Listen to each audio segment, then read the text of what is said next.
পোশাক কি কখনো মানুষকে সেভ করতে পারে? না। পোশাক যদি মানুষকে সেভ করত, তাহলে 6 বছরের শিশু মেয়ে কেন ধর্ষিত হয়?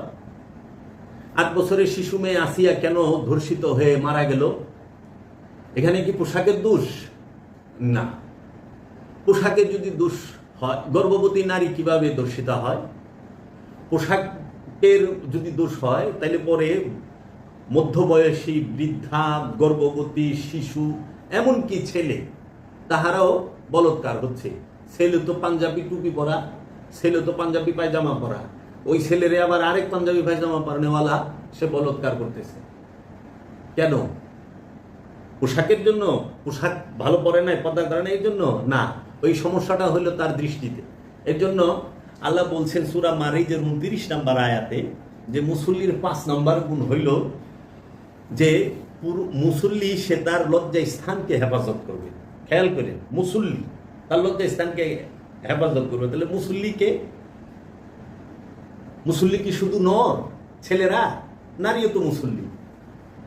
এখন আমাদের সমাজে নারীর মুসল্লি ওইবার দেয় না, এটা তো আল্লাহ করে না, এটা মৌলবী সাহেবরা করছে, এই উদ্দেশ্যমূলক ভাবে করছে। এই পৃথিবীতে অনেক কিছু উদ্দেশ্যমূলক ভাবে স্বার্থের জন্য চালাইছে, আস্তে আস্তে এগুলো উদ্ঘাটন হবে। তাহলে মুসল্লিকে আল্লাহ বলছে যে যিনি মুসল্লি তিনি তার লজ্জা স্থানকে হেফাজত করে। সেই লজ্জা স্থান কি? একটি লজ্জা স্থান হইল এই দৃষ্টি, আর হইল মস্তিষ্ক।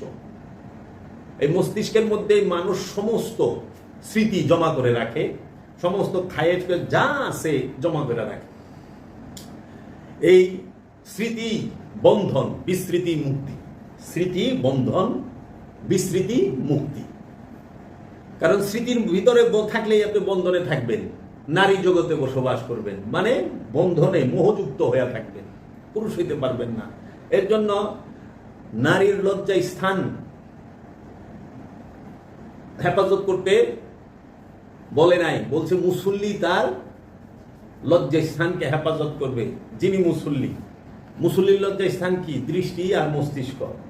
এই দৃষ্টি আর মস্তিষ্ক নর এবং নারী দুইজনেরই হেফাজত করতে হবে। এখন দৃষ্টি সেটা হেফাজত না করে, মস্তিষ্ক হেফাজত না করে, হেফাজত করবার গেছে লিঙ্গরে। পুরুষ লিঙ্গ, পুরুষ জেন্ডার, আপনার মেল জেন্ডার, ফিমেল জেন্ডার।